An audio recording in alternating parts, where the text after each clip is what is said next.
Hello everyone, once again आपका स्वागत है यूबॉर्न एकेडमी में। जैसा कि हम पहले बता चुके हैं कि हम इस चैनल में कक्षा 6 से कक्षा 10 तक की साइंस को पूरी तरह डिकोड करेंगे। क्लास 10th के अंदर साइंस का सेकंड चैप्टर चल रहा है जिसका नाम है कंट्रोल एंड कोऑर्डिनेशन, नियंत्रण और समन्वय। आज की इस वीडियो में हम एनसीईआरटी में दी गई एक्टिविटी 7.3 को डिस्कस करेंगे। जिसने अभी तक हमारे चैनल को सब्सक्राइब नहीं किया वो सब्सक्राइब कर लें ताकि आपको पूरे वीडियो मिलते रहे। चलिए शुरू करते हैं। Control and coordination part 9, activity 7.3, look at figure. ठीक है, यहाँ पर दिखा रखा है endocrine gland in human beings. ठीक है, मनुष्य में जो उनकी एंडोक्राइन ग्लैंड्स हैं उनके बारे में मेल और फीमेल दो अलग अलग पार्ट दिए गए यहाँ पर।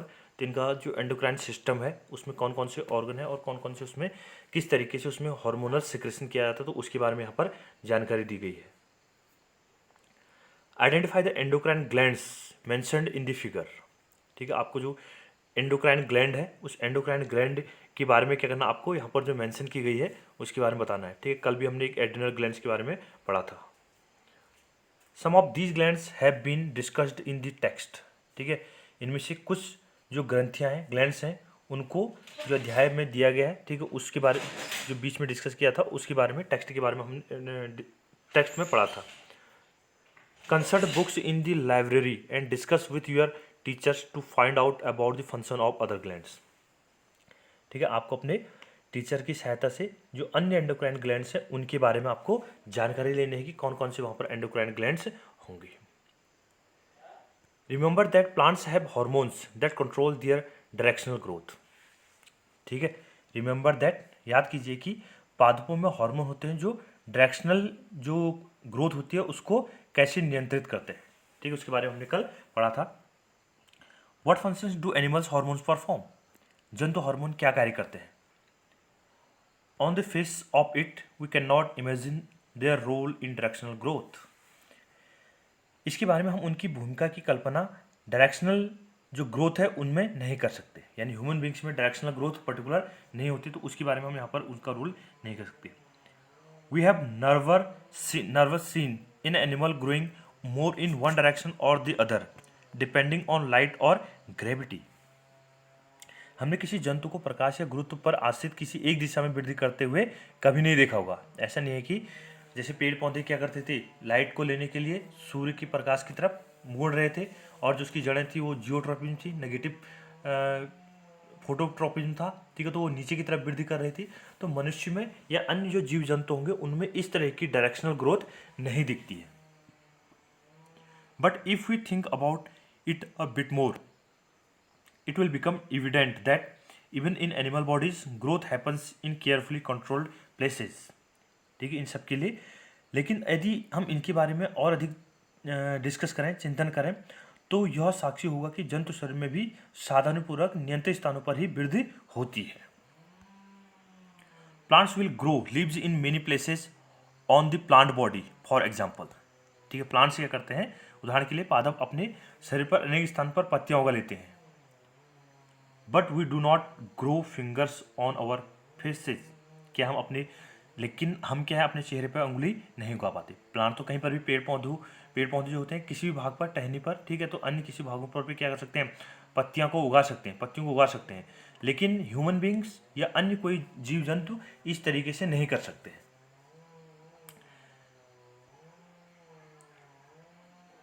But we do not grow finger on faces.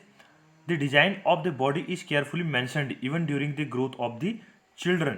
ठीक है, हमारे शरीर की अभिकल्पना बच्चों की वृद्धि के समय भी सावधानीपूर्वक अनुरक्षित होती है। ऐसा नहीं कि किसी भी डायरेक्शन में ग्रोथ हो जाए। तो ये क्या होता है हमारे बॉडी में, ह्यूमन बींग्स में, चाहे वो चाइल्ड है, ठीक है, तो उस स्थिति में भी क्या होगी, उसकी ग्रोथ क्या होगी, मेंटेन की जाती है। Let's examine some examples of understand how hormones help in coordinated growth. ठीक है, यह इसको डिस्कस समझने के लिए, इसको अंडरस्टैंड करने के लिए हम समन्वय वृद्धि में हार्मोन कैसे सहायता करते हैं उनके बारे में कुछ उदाहरण लेकर उनकी जांच करते हैं। We have all seen salt packets which say iodised salt और एनरिच्ड विथ आयोडीन। ठीक है, नमक के पैकेट पर हमने देखा होगा कि आयोडीन युक्त नमक या आयोडीन से संवर्धित है। ठीक है, आयोडीन नमक खाना चाहिए, नहीं तो गोइटर रोग हो जाता है। इसके बारे में आपने पढ़ा होगा। Why is it important for us to have iodized salt in our diet? हमें अपने आहार में आयोडीन युक्त नमक को क्यों लेना चाहिए, ठीक है, ये हमारे शरीर के लिए क्या आवश्यक है। Iodine is necessary for the thyroid gland to make thyroxine hormone. जो आयोडीन है वो हमारे शरीर में थायराइड ग्लैंड के लिए थायरोक्सिन हार्मोन को इंसिस्ट करने के लिए आवश्यक है। Thyroxine regulate carbohydrate, protein and fat metabolism in the body so as to provide the best balance for growth.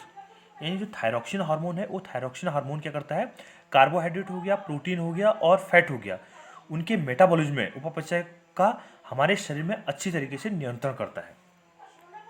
Iodine is essential for the synthesis of thyroxine. ठीक है, हमने क्या कहा, जो थायरोक्सिन हार्मोन है वो हमारे शरीर में कार्बोहाइड्रेट, प्रोटीन और जो फैट होते हैं उनके मेटाबॉलिज्म के लिए आवश्यक होते हैं, ताकि वृद्धि के उत्कृष्ट संतुलन आसानी से उपलब्ध कराया जा सके। और जो थायरोक्सिन के संश्लेषण के लिए क्या होता है, आयोडीन रिक्वायर्ड होता है, आयोडीन आवश्यक है थायरोक्सिन हार्मोन को बनाने के लिए। In case iodine is deficient in our diet there is a possibility that we might suffer from goitre. अगर हमारे शरीर में, हमारे आहार में आयोडीन की कमी हो जाएगी तो यह संभावना हो सकती है कि गोइटर रोग हो सके। ठीक है, अगर आयोडीन कम हो जाएगा तो कौन सी रोग हो जाएगा, गोइटर, जिसको हिंदी में क्या बोलते हैं हम, घेंगा रोग बोलते हैं। One of the symptoms in this disease is a swollen neck. Can you correlate this with the position of the thyroid gland in figure. ठीक है, इस बीमारी का एक लक्षण फूली हुई गर्दन है। क्या आप इसको फिगर से जो दिया गया है उसमें बता सकते हैं कि ये कहाँ पर किससे संबंधित है, थायराइड ग्लैंड किससे संबंधित होगी। ठीक है, थायरोक्सिन हार्मोन, थायराइड ग्लैंड, ये वाला पार्ट, ठीक है, देख रहे ना। तो ये क्या है, थायराइड ग्लैंड दिखा रखा है, तो ये इस वाले पोर्शन पे है। तो जब जिसकी कमी में क्या होता है, गोइटर की बीमारी होती है, तो वो इसका गला क्या हो जाता है, यहाँ पर स्वलन, सूजन आ जाती है उसमें। Sometimes we come across people who are either short, dwarfs or extremely tall, giants. Have you ever wondered how this happens? कभी कभी आपने ऐसे व्यक्तियों के संपर्क में आते होंगे जो बहुत छोटे होते हैं, बौने किस्म के होते हैं, और कुछ व्यक्ति ऐसे भी होते हैं जो बहुत लंबे होते हैं। क्या कभी आपको आश्चर्य नहीं हुआ कि ये कैसे होता है, कि क्यों कोई आदमी बहुत ज़्यादा लंबा हो गया या क्यों कोई आदमी कोई बहुत ज़्यादा छोटा हो गया। Growth hormone is one of the hormones secreted by the pituitary. ठीक है, पिट्यूटरी ग्लैंड से स्रावित होने वाले हार्मोन में एक वृद्धि हार्मोन है। ठीक है, पिट्यूटरी ग्लैंड से एक हार्मोन सेक्रेट होता है जो कि अपने आप में एक ग्रोथ हार्मोन्स के नाम से जाना जाता है। And it's name indicates growth hormones regulate growth and development of the body.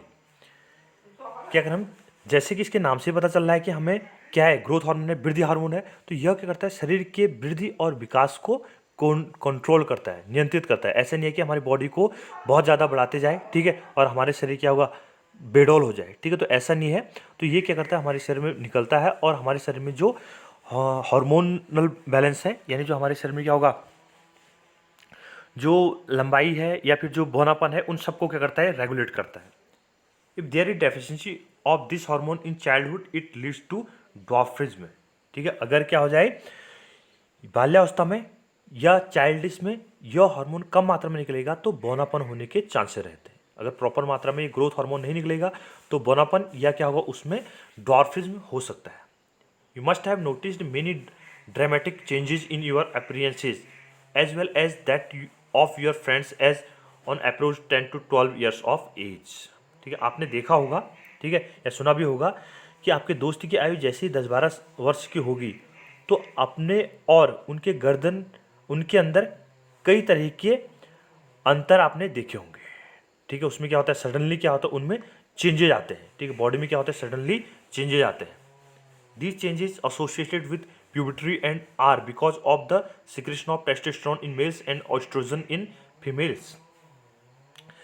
ये परिवर्तन, ठीक है, किसको, this changes associated with the puberty as because of the secretion of testosterone in males and oestrogen in females. ठीक है, ये जो hormones हैं वो उनके जो एज है, ठीक है, यौनार्म है, तो उससे संबंधित है, क्योंकि जो मेल है उसमें टेस्टोस्टेरोन हार्मोन निकलेगा और जो फीमेल है उसमें एस्ट्रोजन हार्मोन का सिक्रेशन होता है। ठीक है, तो दो हार्मोन, टेस्टोस्टेरोन मेल हार्मोन है और एस्ट्रोजन फीमेल हार्मोन है।